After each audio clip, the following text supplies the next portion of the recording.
যদি এভাবে চলতে থাকে, হেফাজত বুঝি না, জমিয়ত বুঝি না, খেলাফত বুঝি না, চরমুরাই বুঝি না, তরুণ প্রজন্মের আলেমদেরকে নিয়ে, এই উম্মার যুবকদেরকে নিয়ে ময়দানে অবতরণ হয়ে প্রয়োজনে আবার চলে যাব, আবার চলে যাব।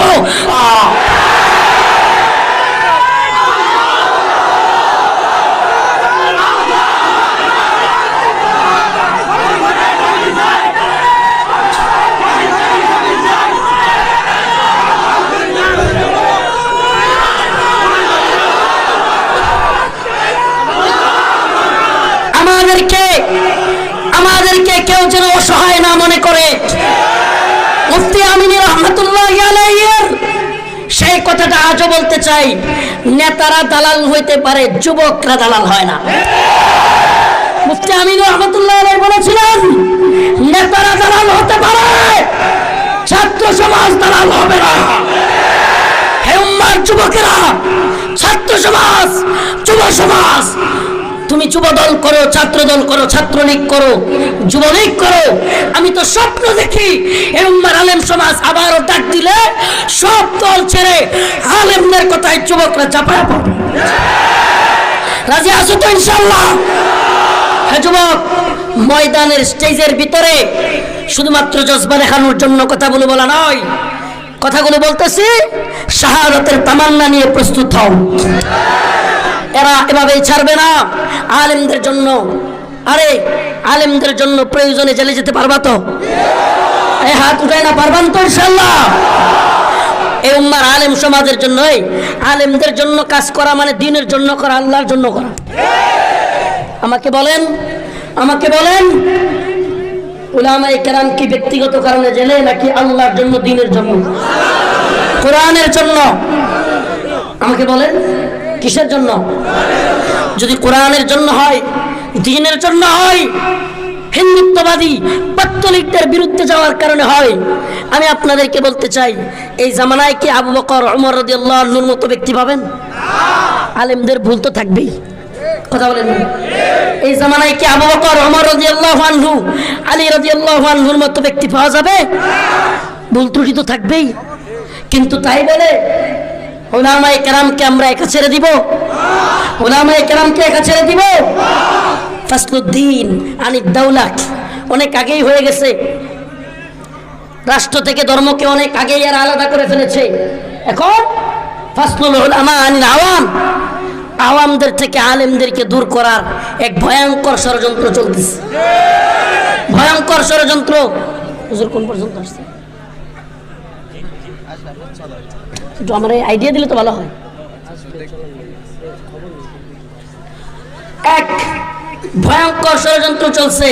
আমার চরম গলা ব্যথা, শরীর, আমি যে জোরে কথা বললে গলায় ব্যথা করতেছে। আমি অসুস্থ, অনেক কয়েকদিন যাবৎ একেবারে অবস্থা খুবই ছিল। তো এই জন্য বলতেছি, এই উম্মার আলেম সমাজ থেকেও পৃথক করার এক ভয়াবহ ষড়যন্ত্র চলছে। আমি বলতে চাই, এই উম্মার আলেম সমাজ থেকে কখনোই কোনোভাবেই আওয়ামদেরকে আলাদা করা যাবে। আপনারা কি আলেমদের সাথে আছেন? কথা বলেন, আছেন? প্রিয় ভাইরা আমার, প্রিয় ভাইরা আমার, আলেম সমাজ আপনাদের ভালোবাসে। আমি একেবারে সুস্পষ্ট বলতে পারি, নেতা নেত্রীরা, বিভিন্ন দল মতের লিডাররা বড় বড় স্লোগান দিবে, আমরা জনগণের পাশে আছি, জনগণের পক্ষে আছি, কিন্তু বাস্তবে দেখবেন দুর্দিনে, দুর্বিপাকে, বন্যায়, বিভিন্ন দুর্যোগে দেখবেন আওয়ামদের পাশে, সাধারণ মানুষের পাশে আলেম সমাজ ঝাঁপিয়ে পড়তেছে। কথা সত্য? বলেন।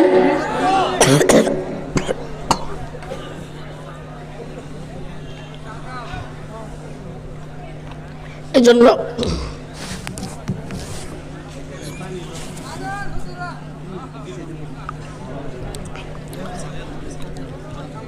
আলেমদের থেকে জনসাধারণকে পৃথক করার এক ভয়াবহ ষড়যন্ত্র চলছে।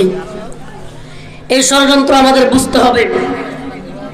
আলেমরা ভুল ত্রুটির ঊর্ধ্বে নয়, কিন্তু আমি যুব সমাজকে বলবো, প্রিয় ভাইরা, কোনো আলেমের ভুল ধরতে যেও না।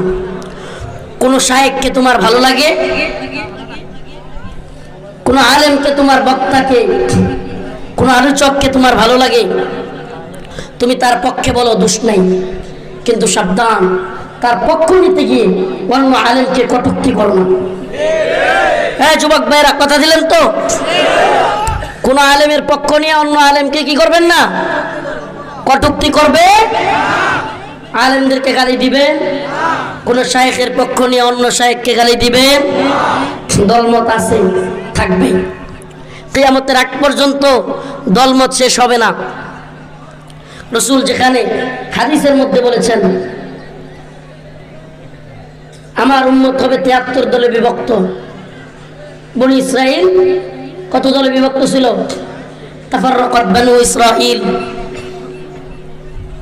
আলা 72 মিল্লাতান ওয়া তাফতারিকু উম্মতি আলা 73 মিল্লাতান। বনি ইসরাইল ছিল 72 দলে বিভক্ত। আল্লাহ রাসূল বলেন, আমার উম্মত হবে 73 দলে। কিছু লোক ঐক্যের স্লোগান দেয়, ঐক্যের কথা বলে, আর আমরা কেউ কেউ উদ্ভট একটা ঐক্যের ধারণা তৈরি করছি। উদ্ভট ঐক্যের ধারণা কেমন? আমরা মনে করি সকল গণনার আলেমরা এক স্টেজে আইসা বললেই, একসাথে বসে চা খাইলে ঐক্য। এই ঐক্যের ধারণা সঠিক নয়। আমি মনে করি উম্মার মধ্যে ঐক্য আছে। কেমনে? আমি বলি, আচ্ছা বলেন তো, আহলে হাদিস বলেন, মাযহাবি বলেন, লামাযহাবি বলেন, কওমি হানাফি বলেন, জামাতি বলেন, কিংবা যে দলগুলোই আছে, এই দলগুলো সবাই আল্লাহ এক, এই কথা মানে কিনা? কথা বলেন, ঐক্য আছেন নাই? এই সব দলগুলো আমাদের নবী মুহাম্মদ আরবি সাল্লাল্লাহু আলাইহি ওয়াসাল্লাম এই কথা মানে কিনা? আমার কথা মনে হয় বুঝতেছেন না। মানে কিনা? তাইলে ঐক্য আছে না নাই? কোরআন সত্য, কোরআন আমাদের শেষ নবী মুহাম্মদ আরবি সাল্লাল্লাহু আলাইহি সাল্লাম নিয়ে এসেছেন। কোরআন আল্লাহ পাকের ঐশী গ্রন্থ, এই কথা সকল দল মানে কিনা? ঐক্য আছে না নাই? 5 ওয়াক্ত নামাজ ফরজ, এই কথা সকল দল মানে কিনা? কথা কেনা? 2 ঈদ, 2টা ঈদ মুসলমানদের, এই সমস্ত দলগুলো মানে কিনা? ঐক্য আছে না নাই? কয়টা দেখাবো? কয়টা দেখাবো? আমিন জুড়ে কয় না আস্তে কয়, এটা নিয়ে ফাটল। আচ্ছা বলেন তো, যদি কেউ আমিন জুড়ে বলে তাহলে নামাজ হবে না হবে না? আস্তে কইলেও নামাজ হবে কি হবে না? হাত এনে বাতলে নামাজ হবে কি হবে না? হাত এনে বাতলে নামাজ হবে কি হবে না? হাত ছাইড়ে দিলেও নামাজ হবে কি হবে না? ফাটলের কি আছে কোন আমাকে? এই ছোট্ট ছোট্ট বিষয়গুলো নিয়ে উম্মার মধ্যে ফাটল তৈরি করা, ছোট্ট ছোট্ট বিষয়গুলো নিয়ে উম্মার মধ্যে এত বিভ্রান্তি তৈরি করা। অথচ বস্তা পচা অনেক বিষয় যেগুলো অনেক আগেই আমাদের কওমি এবং দেওবন্দি উলামায়ে কেরাম সমাধান করে গেছেন। একবারে চর্বিত চর্বণ, চর্বিত চর্বণ বুঝেন তো? সাবায়া অনেকক্ষণ ফেলে দেওয়ার পরে 2 ঘন্টা একটা মনে করেন জিনিস চাবাইছেন। কয় ঘন্টা? এইটা চাবানোর পরে আরেকজন চাবাইছি, এরপরে আরেকজন চাবাইছি, চাবাইয়া 20-25 বছর থুয়ে দিয়েছেন, আবার আরেকজনে চাবাইতে আছে। কারবারটা দেখেন তো, এটাকে কি বলে? চর্বিত চর্বণ। যে সমস্ত ইস্যুগুলো আমাদের উলামায়ে দেওবন্দ অনেক আগেই সুরাহা করেছেন, এই সমস্ত বিষয়গুলো নিয়ে আমি নামও মুখে আনতে চাচ্ছি না, বিতর্ক তৈরি করতে আমি রাজি নই। অনেক চেষ্টা করি দলমতের ঊর্ধ্বে উঠে এই উম্মার যুব সমাজকে ঐক্যবদ্ধ করতে, কারণ আমি জানি, একথা বিশ্বাস করি,